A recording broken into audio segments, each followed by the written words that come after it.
En una noche húmeda de septiembre de 1946, bajo las deslumbrantes luces del Madison Square Garden, una figura delgada e intensa se acercó al micrófono. Henry A. Wallace, ex vicepresidente de los Estados Unidos, héroe del ala progresista del New Deal, y aún miembro del gabinete del presidente Harry Truman. Frente a casi 20,000 personas, Wallace hizo lo impensable. Desafió públicamente la política exterior del propio gobierno al que servía. Y no lo hizo con timidez. Wallace habló con el tono de un profeta que advierte a una nación al borde del abismo. Les dijo a los estadounidenses que la Unión Soviética no era un monstruo al que había que acorralar, sino un poder que debía ser comprendido. Insistió en que el tono cada vez más confrontativo de Washington, los crecientes presupuestos militares, la retórica más dura y la creciente obsesión con la influencia comunista estaban empujando al mundo hacia otra guerra catastrófica.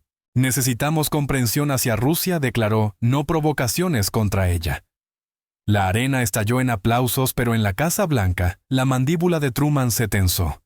Para millones de estadounidenses que aún veneraban la memoria de Franklin D. Roosevelt, Wallace sonaba como el verdadero heredero del idealismo de FDR, pro-trabajo, antifascista, internacionalista y comprometido con la paz.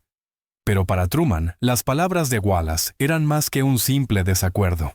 Eran un ataque directo, una acusación pública, de que el presidente estaba traicionando el legado de Roosevelt y arrastrando al país hacia una peligrosa confrontación con Moscú. Al amanecer, los titulares eran explosivos. The New York Times comparó el discurso de Wallace con una declaración de oposición dentro del propio gobierno del presidente. Los senadores exigían explicaciones. Los miembros del gabinete susurraban sobre insubordinación. Truman leyó las transcripciones con una furia fría acumulándose en su pecho. Wallace había cruzado una línea que ningún presidente podía ignorar. Había convertido la política exterior en una guerra civil pública dentro de la administración. En cuestión de días, Truman tomaría una decisión que dejó atónito a Washington. Despidió a Henry Wallace, expulsando al hombre que muchos consideraban el sucesor espiritual de Roosevelt, la última brasa encendida del idealismo del New Deal dentro del gobierno de posguerra. Fue una ruptura dramática, dolorosa y profundamente simbólica. Y desde ese momento la historia ha debatido una sola pregunta. ¿Truman salvó a los Estados Unidos de un soñador peligrosamente ingenuo? ¿O traicionó el alma misma del legado de Franklin Roosevelt y ayudó a encender la Guerra Fría? Para entender por qué aquel despido dolió tan profundamente, hay que saber quién era Henry Wallace. No provenía de los oscuros cuartos de máquinas del partido, ni del mundo pulido de los abogados de Wall Street. Wallace era en esencia un agricultor, un hombre que caminaba entre los maizales de Iowa, que experimentaba con semillas híbridas y que escribía sobre el suelo y el clima con una intensidad casi religiosa.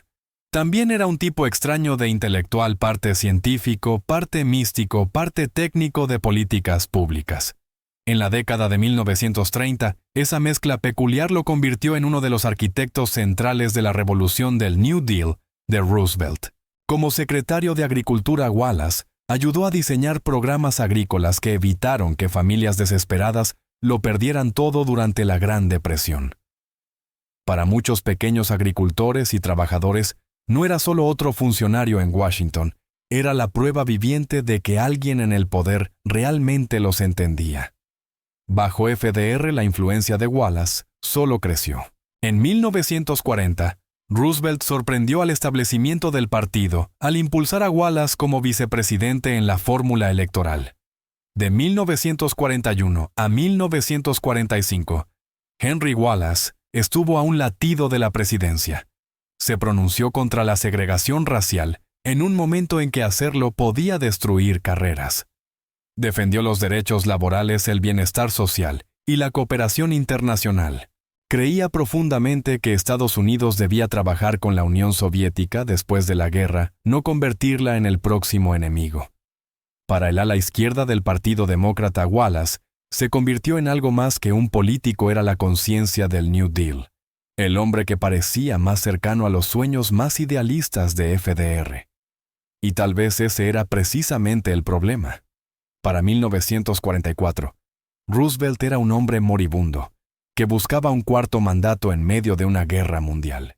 Los jefes del partido, los conservadores del sur y los poderosos donantes estaban aterrados ante la idea de que si FDR moría Henry Wallace, un hombre que consideraban peligrosamente blando con Moscú y demasiado radical en casa, se convirtiera en presidente.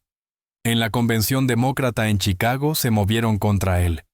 En una dura batalla tras bastidores, Wallace fue expulsado de la fórmula electoral, y en su lugar se elevó a un senador poco conocido de Missouri, llamado Harry S. Truman. En público, Wallace aceptó su degradación y luego tomó el puesto menor de secretario de Comercio. Pero en su interior, una convicción se endureció él, Henry Wallace. No Truman era quien realmente entendía la visión de Franklin Roosevelt. Esa creencia que él era el verdadero heredero del alma de FDR convertiría un desacuerdo de políticas en un choque personal e histórico con el hombre que ahora ocupaba el asiento de Roosevelt. Cuando Roosevelt murió en abril de 1945, esa convicción chocó con una nueva realidad brutal. El hombre que juró el cargo en una ceremonia improvisada en la Casa Blanca no fue Henry Wallace, el soñador del ala progresista del New Deal, sino Harry S. Truman, el cauteloso senador de Missouri, que los jefes del partido habían elevado apenas 3 meses antes. De la noche a la mañana, Truman heredó una guerra mundial, un proyecto atómico del que apenas sabía algo y un equipo de gobierno que todavía se consideraba gente de Roosevelt, no suya. Para muchos en ese círculo, Truman se sentía como un intruso. Leal, decente trabajador sí, pero no de su mundo. No había sido parte del Brain Trust que diseñó el New Deal. No tenía vínculos profundos con la familia Roosevelt. No hablaba el lenguaje de los asesores de la Ivy League, ni de los grandes planes sociales. Henry Wallace, ahora relegado al papel de secretario de Comercio, observó esta transformación con una mezcla de cortesía y silenciosa duda. Se sentaba en las reuniones del gabinete y escuchaba cómo el nuevo círculo de política exterior de Truman, hombres como James Burns y más tarde Dean Acheson, comenzaban a hablar menos como la gran coalición de FDR contra el fascismo, y más como estrategas preparándose para la próxima gran rivalidad. Informes llegaban desde Europa. El Ejército Rojo atrincherado en Europa del Este. Los partidos comunistas estaban creciendo en Francia e Italia. El comportamiento duro de la Unión Soviética en Polonia y los Balcanes aumentaba la preocupación. Donde Wallace veía un continente herido que necesitaba reconstrucción y confianza mutua, Truman veía cada vez más un vacío de poder que los soviéticos podrían llenar si Estados Unidos no trazaba líneas claras. La brecha entre ambos se ampliaba día tras día. Wallace seguía hablando de una paz popular de cooperación con Moscú, de honrar el espíritu de la alianza en tiempos de guerra. Truman, cargando con el peso de la presidencia y la memoria de Múnich, comenzó a pensar en términos de disuasión, presión y límites. Aún no se llamaba contención, y Churchill aún no había hablado de un telón de acero, pero la lógica ya estaba formándose. En teoría, servían a la misma administración bajo la misma etiqueta partidaria y bajo los retratos del mismo líder fallecido. En la práctica vivían ahora en 2 mundos distintos, uno intentando desesperadamente mantener vivos los sueños más esperanzadores de Franklin Roosevelt. El otro, aceptando lentamente que esos sueños quizás no sobrevivirían al choque con las ambiciones de posguerra de Joseph Stalin. Esa divergencia silenciosa, no expresada pero innegable, preparó el escenario para la ruptura abierta que se avecinaba. El punto de inflexión llegó en forma de un mensaje largo y sombrío desde Moscú. En febrero de 1946, George Kennan, encargado de negocios estadounidense en la capital soviética, envió un despacho que reescribiría silenciosamente la política exterior estadounidense, el famoso largo telegrama. En él, Kennan describía a la Unión Soviética como un poder impulsado por la inseguridad, la ideología y una profunda desconfianza hacia Occidente. Un régimen que exploraría cualquier debilidad, retrocedería solo ante la fuerza y explotaría cualquier señal de vacilación. No podía haber un simple regreso a la luna de miel de tiempos de guerra. El Kremlin, advirtió, solo entendía la resistencia firme. Cuando este análisis llegó a Washington, encontró exactamente la audiencia que necesitaba. Truman, ya inquieto por el comportamiento de Stalin en Europa del Este, leyó las palabras de Kennan como la confirmación de sus peores temores. Hombres como James Burns, Averell Harriman y luego Dean Acheson se aferraron al telegrama como el marco intelectual que habían estado buscando. Lentamente, una nueva doctrina comenzó a cristalizar. Estados Unidos no revertiría el poder soviético, pero lo contendría, trazaría líneas, construiría alianzas y se negaría a permitir que Moscú se expandiera sin control. Para Henry Wallace, este cambio se sentía como una traición a todo lo que él creía que la alianza en tiempos de guerra representaba. Donde Kennan veía un rival ideológico implacable, Wallace seguía viendo un posible socio distorsionado por el miedo y la historia. Argumentaba que si Estados Unidos endurecía su postura, llenaba Europa de armas y hablaba constantemente de agresión soviética, solo empujaría a Stalin hacia un comportamiento aún más hostil. La confrontación en su mente no era un remedio, era un acelerante. Dentro del gabinete, esto hizo que Wallace pareciera menos un disidente leal y más un elemento peligroso. Para Truman y su círculo cada vez más cerrado, cada vez que Wallace hablaba de conciliación con Moscú, sonaba como si estuviera socavando la estrategia emergente incluso antes de que tuviera un nombre. Silenciosamente, comenzó a formarse una etiqueta en las conversaciones privadas: el hombre en la sala que no cree en la contención, el posible saboteador. El choque ideológico que había estado hirviendo lentamente avanzaba ahora hacia una explosión. Para Henry Wallace, el nuevo lenguaje de la contención era más que un cambio de política, era una traición a lo que él creía que Franklin Roosevelt había muerto intentando construir. En conversaciones privadas dibujaba un mapa muy distinto del mundo de posguerra al que aparecía en los informes de Truman. Estados Unidos y la Unión Soviética, insistía, estaban destinados a ser potencias rivales pero no enemigos inevitables. La única manera de evitar una tercera guerra mundial era inclinarse hacia la cooperación, no hacia la confrontación. Comercio, reconstrucción, diplomacia paciente y la disposición a ver el mundo a través de los ojos de Moscú, incluso cuando resultara incómodo. Wallace vinculaba esta visión directamente con FDR. Recordaba a la gente que Roosevelt se había reunido con Stalin, había bromeado con él, había negociado con él, y creía que la diplomacia personal podía mantener viva la alianza después de Hitler. Wallace extendía esa fe y defendía apoyar la descolonización, respaldar los movimientos de independencia en Asia y África, y construir un orden mundial donde Estados Unidos y la URSS pudieran competir sin destruir el planeta. Estaba horrorizado por el surgimiento de la carrera armamentista nuclear, y hablaba abiertamente contra la idea de que Estados Unidos usara su monopolio atómico como un garrote sobre otros, incluso entre amigos y aliados. Su frustración con la nueva administración a veces se deslizaba hacia palabras más afiladas. Roosevelt, decía Wallace, nunca habría permitido que las relaciones entre Estados Unidos y la Unión Soviética se deterioraran hasta este desastre. En su mente, Truman estaba permitiendo que el miedo, la burocracia y la presión conservadora desmantelaran la parte más esperanzadora del legado de FDR, el sueño de que la alianza de tiempos de guerra podía transformarse en una paz duradera. Esos comentarios no se mantuvieron en privado por mucho tiempo. Washington es una ciudad construida sobre susurros, y pronto los informes sobre las declaraciones de Wallace llegaron al despacho oval. A través de asesores aliados y operadores políticos, Truman escuchó de segunda mano que uno de los miembros de su propio gabinete estaba diciendo a la gente que el Roosevelt equivocado había acabado en la silla grande, que el verdadero guardián del legado de FDR no era el tranquilo misuriano en la Casa Blanca, sino el exvicepresidente marginado en comercio. Dolió. Truman había pasado el primer año de su presidencia ahogándose en crisis, intentando mantener unido a un país, a un partido y a un sistema de alianzas para el que nunca había sido preparado. Ahora, dentro de su propio equipo, había un hombre que implícitamente lo estaba presentando como el hijastro del New Deal, el heredero accidental que no entendía la herencia. Desde ese momento el conflicto entre Truman y Wallace dejó de ser solo sobre cómo manejar a la Unión Soviética. Se convirtió en algo mucho más personal y simbólico.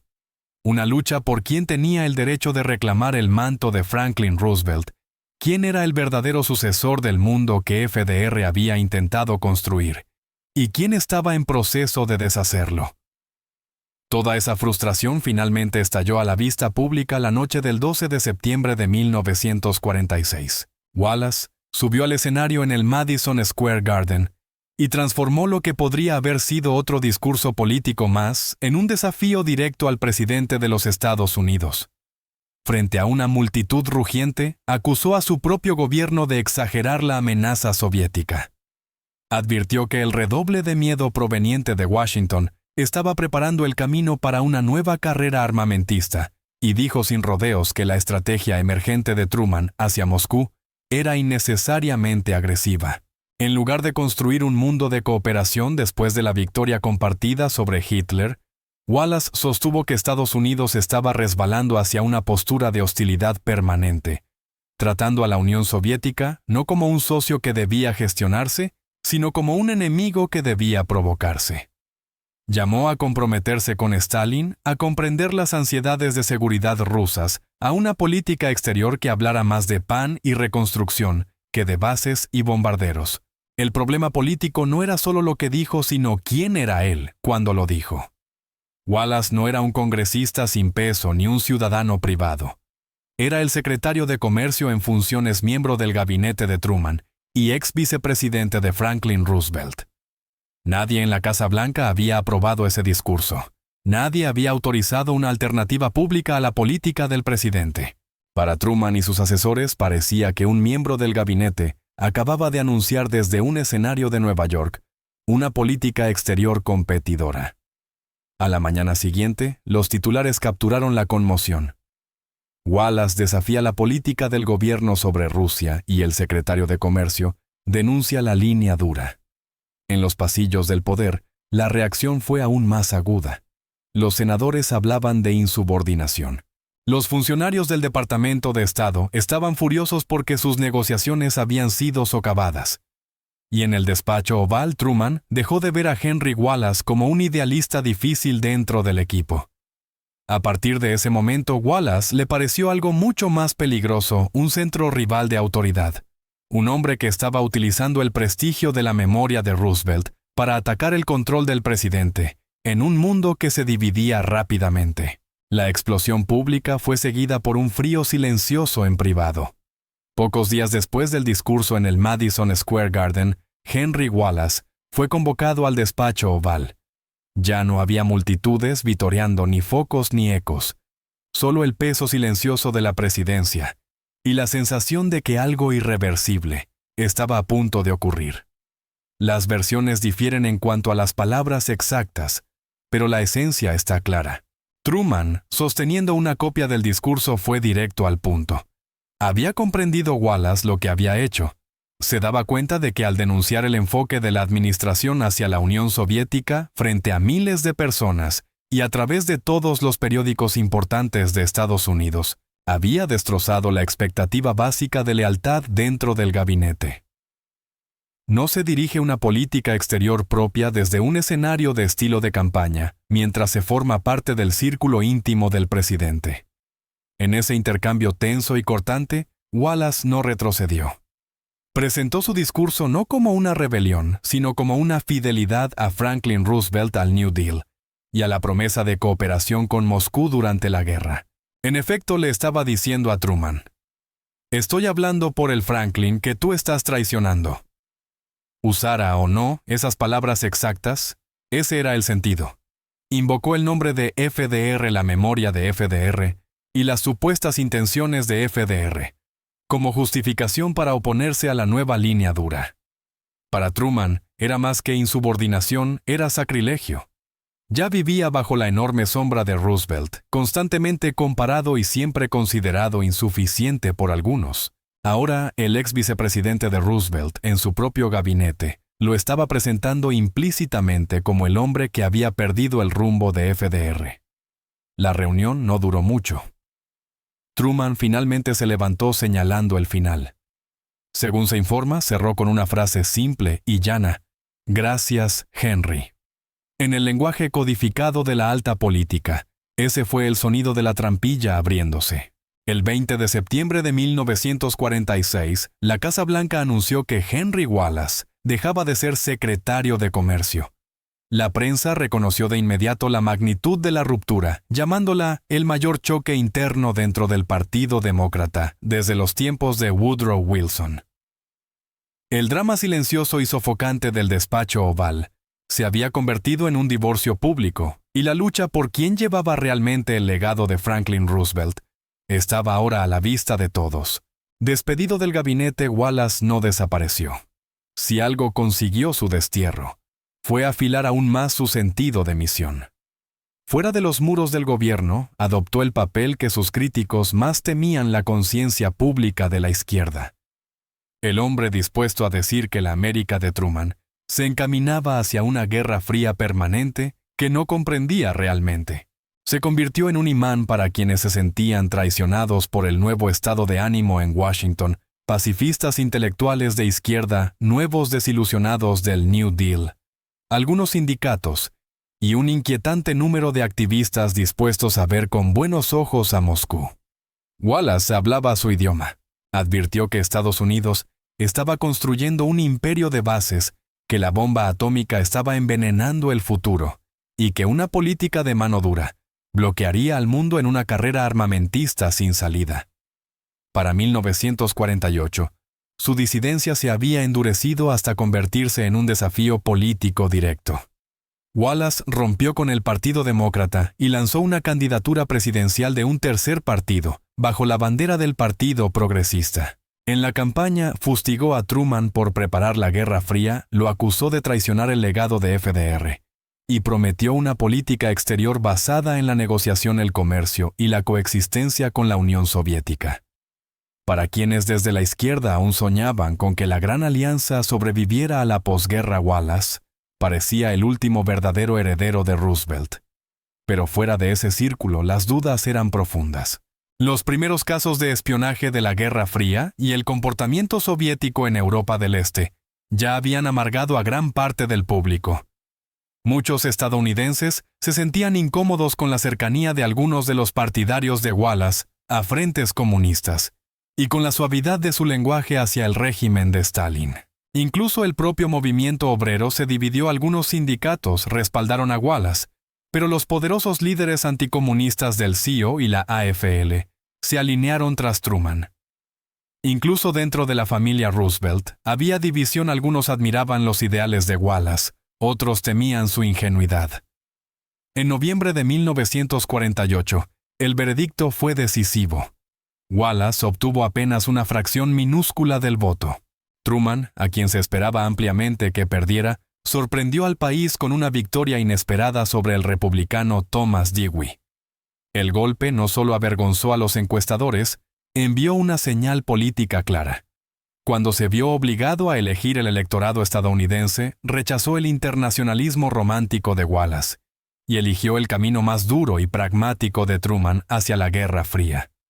La lucha por el manto de FDR, al menos en las urnas, había ido al hombre en la Casa Blanca. Con los años, los historiadores han discutido menos sobre el hecho de la caída de Wallace que sobre su significado. Para los admiradores de Wallace, la historia es trágica y sencilla.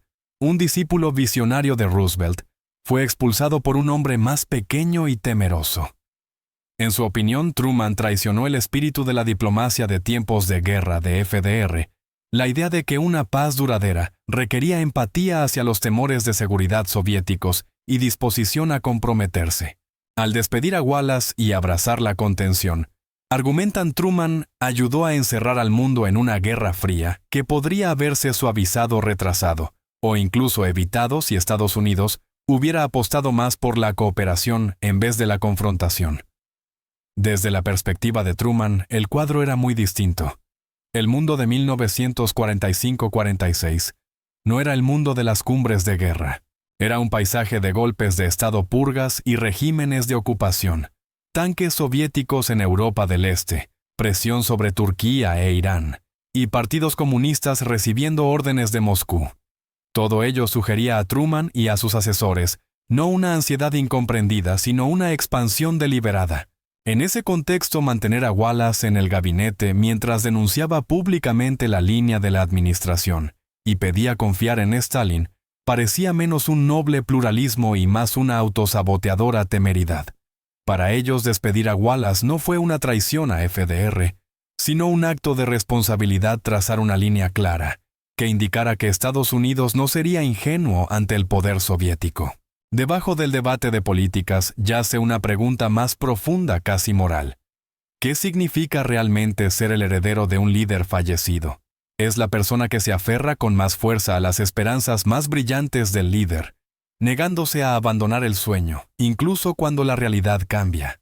¿O es quien hace los compromisos que los soñadores nunca tuvieron que enfrentar, ajustando los ideales a un mundo que ya no encaja en el guión original?